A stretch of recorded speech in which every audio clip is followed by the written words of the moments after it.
Praise the lord. అందుకు ఆమె సాగిలపడి తల వంచుకుని, ఏమి తెలిసి పరదేశినైన నాయందు లక్ష్యముంచునట్లు నీకు కటాక్షము కలిగెనో. దేవుని బిడ్డలారా, రూతు ఏమంటుంది? రూతు మాట్లాడుతున్నది బోయాజుతో. బోయాజు ఆదరాభిమానములుగా మాట్లాడిన మాటలు, దయ కలిగి మాట్లాడిన మాటలు, పై వచనాలు మనము చూడవచ్చు. తర్వాత చదువుకోండి మీరు, లేకపోతే మరొకసారి మనం ధ్యానము చేద్దాం ఎప్పుడైనా. పై వచనాల్లోని ఆమె పట్ల అభిమానము కలిగి, ఆమె పట్ల దయ కలిగి ఉన్నాడు బోయాజు. కాబట్టి అందుకు ఆమె ఏమంటుందంటే, అందుకు ఆమె సాగిలపడి తల వంచుకొని, ఏమి తెలిసి పరదేశినైన నాయందు లక్ష్యముంచునట్లు నీకు కటాక్షము కలిగెనో. రూతు అడుగుతుంది కదా బోయాజుని, అయ్యా నా పట్ల నువ్వు అభిమానముగా మాట్లాడుతున్నావు, ఆదరాభిమానములు చూపిస్తున్నావు, నా మంచి మేలు నువ్వు కోరుతున్నావు, ఆదరణ కలిగించే విధంగా పరామర్శిస్తున్నావు నన్ను. నా కొరకు నీకేం తెలుసయ్యా? దేవుని బిడ్డలారా, మనం గమనించాలి. రూత్ అంటుంది బోయాజుతో, నా కొరకు నీకేం తెలుసయ్యా? నేను పరదేశిని కదా, మా అత్తతో కలిసి మొన్ననే కదా నేను ఇక్కడికి వచ్చాను ఈ మధ్యకాలంలో, నా గురించి నీకేం తెలుసయ్యా అంటుందామె. అమ్మా, నీ పెనిమిటి మరణమైనప్పుడు నువ్వు నీ అత్తకు చేసినదంతయు కూడా నేను విన్నాను. నీ అత్తకు నువ్వు చేసిన మేలంతా, నీ అత్తతో నువ్వు తోడుగా ఉన్న విధానము నాకు తెలుసమ్మా అని బోయాజు తర్వాత మాటలో మాట్లాడుచున్నాడు. ఇక్కడ మన వాక్య ధ్యానం ఏంటి? ఏమి తెలిసి పరదేశినైన నాయందు నీకు కటాక్షము కలిగెనో. ఈ మాట మనం తీసుకుంటున్నాం ఇప్పుడు. ఏం తెలుసని యేసయ్య నీపై, నాపై, మనందరిపై కటాక్షము కలిగి ఉన్నాడు. గమనించాలి మనము. మన భక్తి ఏ పాటిది, మన విశ్వాసం ఏ పాటిది, మన మంచితనము ఏ పాటిది, మనము ఏ పాటి వారము, మనలో ఎటువంటి నమ్మకం ఉంది, మనలో ఎలాంటి విశ్వాసం ఉంది, అన్నీ తెలిసిన దేవుడు నిన్ను నన్ను కటాక్షిస్తున్నాడు. రూతు పట్ల బోయాజుకు కటాక్షము కలిగింది. దీనికి సాదృశ్యంగా మనము ఏం గమనిస్తున్నాం ఇక్కడ? యేసయ్యకు మన పట్ల కటాక్షము కలిగింది. రూతు స్థానములో నిన్ను నన్ను చూడాలి ఇక్కడ, బోయాజు స్థానములో యేసయ్యను చూడాలి ఇక్కడ వాక్యములో. ఆత్మీయ అర్థం మనం తీసుకోవాలి. మనము యేసయ్యని ఏం అడగాలి? అయ్యా నా పట్ల నీకు కటాక్షం కలిగింది, నన్ను క్షమించేవాడవు, రక్షించేవాడవు, నన్ను కరుణించేవాడవు, నేను మానవ మాత్రురాలనయ్యా, నా కొరకు నీకు అన్నీ తెలుసయ్యా, ఏం తెలుసని నా పట్ల నీకు దయ కలుగుతుందయ్యా అని మనము యేసయ్యని అడుగుతున్నాము. మనము రూతు బోయాజును అడిగినట్లుగా మనము యేసయ్యను అడుగుతున్నాము. చేయట్లేదా మనం ప్రార్థన? ఏం చేస్తున్నాం మనం ప్రార్థన? అయ్యా నేను పాపినయ్యా, నన్ను క్షమించయ్యా, నా తప్పొప్పులు మన్నించయ్యా, నీ కలువరి రక్తములో నన్ను కడుగయ్యా. మనము చేసే ప్రార్థన ఇదే కదా. మరి రూతు కూడా బోయాజును అదే అడుగుతుంది. యేసయ్యకు సాదృశ్యముగా బోయాజుని వాక్యంలో మనం తీసుకోవాలి. ఇక్కడ రూతుకు సాదృశ్యముగా నిన్ను నన్ను చూసుకోవాలి. మన ముఖము మనం అద్దంలో ఎలా చూసుకుంటామో ఈ పాత్రలలో మనం అలా చూసుకోవాలి. ఇప్పుడు దేవుని బిడ్డలారా, కటాక్షము కలిగింది రూతు పట్ల బోయాజుకి. నీ పట్ల, నా పట్ల యేసయ్యకు కటాక్షము కలిగింది. నిన్ను నన్ను ఆయన కరుణించాడు గనుకనే మన పట్ల ఆయనకు కటాక్షము కలిగింది గనుకనే మనం ఇంకనూ జీవించి ఉన్నాము. దేవుని బిడ్డలారా గమనించాలి. అందుకు ఆమె సాగిలపడి, అంటే మోకరించింది. ఆమె సాగిలపడి వంగి నమస్కారం చేస్తుంది. తల వంచుకొని, ఏమి తెలిసి పరదేశినైన నాయందు లక్ష్యముంచుటకు నీకు కటాక్షము కలిగెనో. ఎంత గొప్ప అద్భుతమైన వర్డ్ ఇది చూడండి. సరేనయ్యా, నువ్వు సహాయం చేస్తానంటున్నావు, నా మేలు కోరుతున్నావు, సరే అలాగే అని పట్టి పట్టనట్లు ఉండలేదామె. కృతజ్ఞత తెలియజేస్తుందామె. నా కొరకు నీకు ఏం తెలుసని ఇంత కటాక్షం చూపిస్తున్నావు? పరదేశి ఆమె ఎక్కడి నుంచి వచ్చింది? మోయాబు దేశము నుంచి వచ్చింది నయోమితో. పరదేశులు వాళ్ళు. యెరూషలేమునకు అత్తతో పాటుగా వచ్చింది మోయాబు దేశము నుంచి.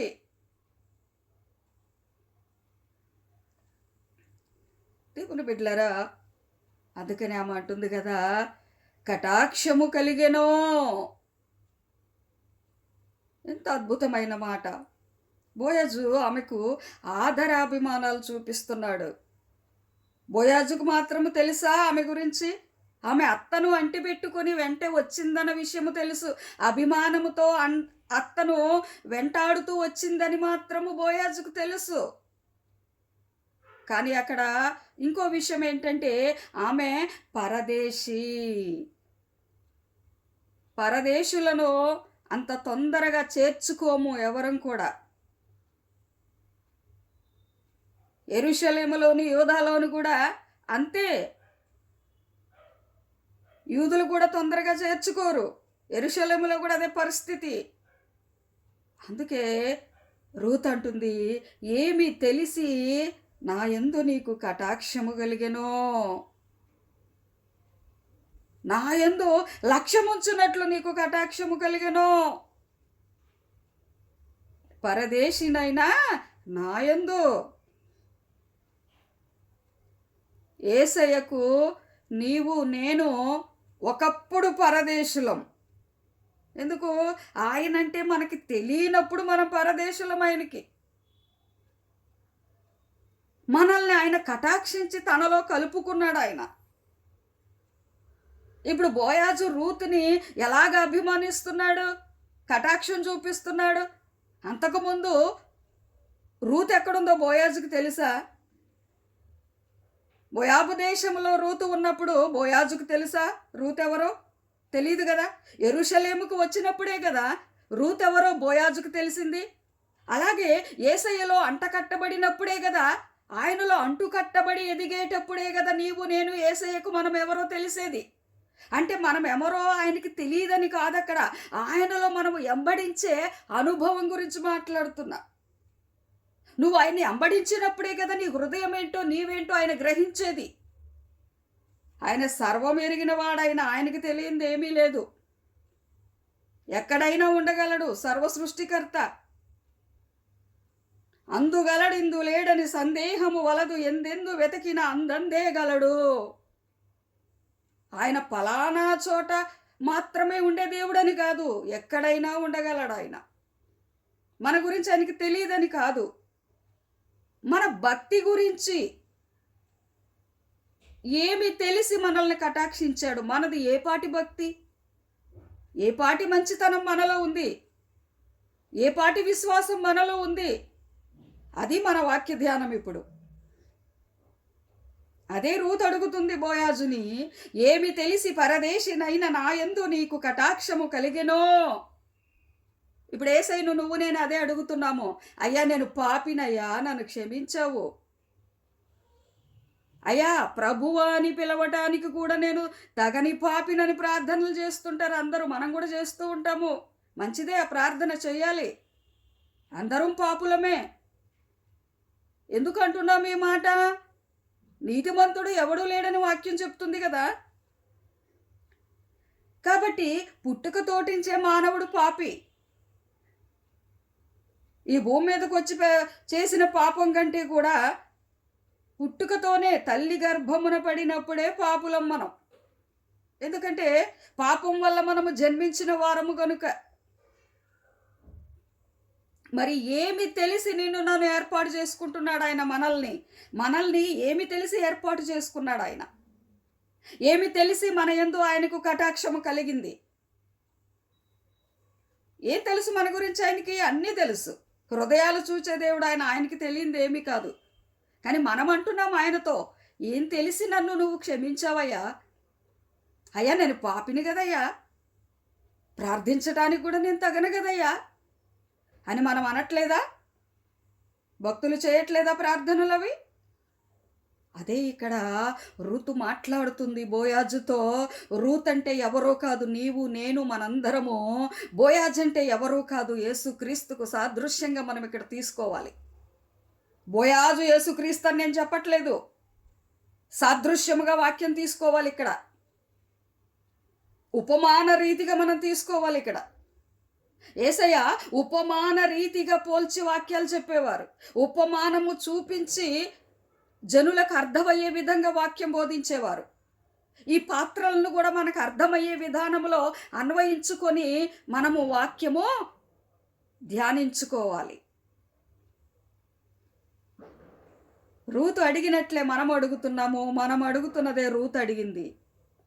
ఏమి తెలిసి పరదేశినైన నాయందు నీకు కటాక్షము కలిగెనో? అవునయ్యా యేసయ్యా, నా మీద నీకు కటాక్షం కలిగిందయ్యా, ధన్యురాలను. ఆ పై మాటలు మనం చూస్తే గనక పై వచనాల్లో ఉంటుంది, అమ్మా నువ్వు వేరే ఒకళ్ళ పొలంలోకి వెళ్ళొద్దు, ఈ పొలములోనే పరిగి వేరుకో. నీకు దాహమైనప్పుడు అదిగో అక్కడ కుండ ఉంది, మంచినీళ్ళ కుండ, నువ్వు వెళ్ళి నీళ్లు తాగు.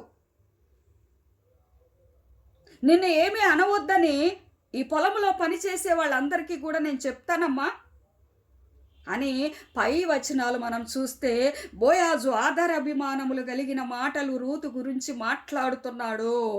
ఇవన్నిటి గురించి ఆమె చెప్తుంది సాక్ష్యము ఏమని? నా మీద నీకు కటాక్షం కలిగిందయ్యా, నేను పరదేశిని. పరదేశి అయినా పర్వాలేదు, ఆదరించాడు బోయాజు. ఇక్కడ మన యేసుక్రీస్తుని మనం ఏం తీసుకోవాలి? ఇక్కడ మన పాఠము, నీవు నేను పాపి అయినా పర్వాలేదు, ఆయన రక్తంతో మనల్ని కడిగాడు. రూతు పరదేశి అయినా పర్వాలేదు, ఆదరించి అభిమానించి ఒక కొత్త జీవితాన్ని ఇస్తున్నాడు బోయాజు. నీవు నేను పాపులమైనా పర్వాలేదు, ఆయన తన స్వరక్తముతో మనలను కడిగి పవిత్రపరచి నిన్ను నన్ను మనందరినీ కూడా ఏర్పాటు చేసుకున్న సర్వశక్తిమంతుడు సృష్టికర్త ఆయన. బోయాజు మరొక మంచి జీవితాన్ని రూతుకి ఇవ్వబోతున్నాడు. నీకు నాకు పరలోకాన్ని యేసయ్య ఇవ్వబోతున్నాడు. దేవుని బిడ్డలారా, ఈ ఒక్క వచనములోనే ఎంతో అర్థం ఉంది. మనము ఎవరికైనా తెలియాలంటే కంప్లీట్గా మన గురించి తెలియకుండా అటువైపు నుంచి మనకు రిజల్ట్ రాదు. కానీ ఇక్కడ పరదేశిని చేర్చుకున్నారు, జీవితాన్ని ఇస్తున్నారు, ఆదరిస్తున్నారు, అభిమానిస్తున్నారు. అలాగే మానవులు పాపులైనప్పటికీ, వేషధారులైనప్పటికీ కూడా యేసయ్య వాళ్ళను చేర్చుకుంటున్నాడు, మరొక నూతన జీవితం ఇస్తున్నాడు. ఇదే బోయాజుకు రూతుకి మధ్య జరుగుతున్న సంభాషణ. ఇది యేసయ్యకు మనకి మధ్య జరుగుతున్న సంభాషణ. ఇది రూతుకున్న విధేయత మనలో ఉందా? రూతుకున్న విశ్వాసము, వెంబడింపు మనలో ఉందా? ఆమెలో ఉన్న విధేయతను చూశాడు ప్రభువు. ఆమెకు మరొక మంచి జీవితము బోయాజు ద్వారా ఇప్పించబోతున్నాడు యేసయ్య.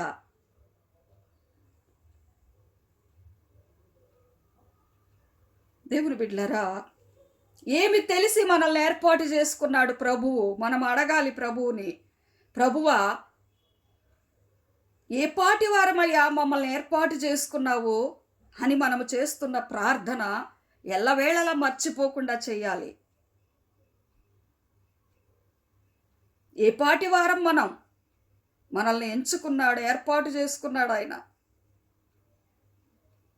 ఈ బోయాజు రూతుల వృత్తాంతము మనకు యేసయ్యకు మధ్య జరుగుతున్న సంభాషణ లాంటిదే. అదే వృత్తాంతం ఇది. సాగిలపడింది ఆమె. అందుకు ఆమె సాగిలపడి తల వంచుకొని, ఏమి తెలిసి పరదేశినైన నా యందు నీకు కటాక్షము కలిగెను, నా యందు లక్ష్యముంచునట్లు నీకు కటాక్షము కలిగెను. ఎంత అద్భుతముగా ఉంది చూసారా ఈ వచనము. పరిశుద్ధ గ్రంథములో అన్ని కూడా అద్భుతమైన వచనాలే. కాబట్టి దేవుని బిడ్డలారా, ఏం తెలిసి మనల్ని ఆయన ఏర్పాటు చేసుకున్నాడు. మనము కూడా రూతు బోయాజు పట్ల కృతజ్ఞత కలిగి ఉన్నట్లే మనం కూడా యేసయ్యతో కృతజ్ఞత కలిగి జీవించాలి. ఎల్లవేళలా ప్రభు పట్ల మనము కృతజ్ఞత కలిగి ఉండాలి. ఆయన మనల్ని ఎన్నుకుని ఏర్పాటు చేసుకున్నాడు. మనము కృతజ్ఞత కలిగి ఉండాలి. బోయాజు పట్ల రూతు ఎంత అభిమానంగా ఉందో ప్రభు పట్ల మనమంత విశ్వాసముగా జీవించాలి. అట్టి కృప దేవుడు మనందరికీ కూడా దయచేయునుగాక.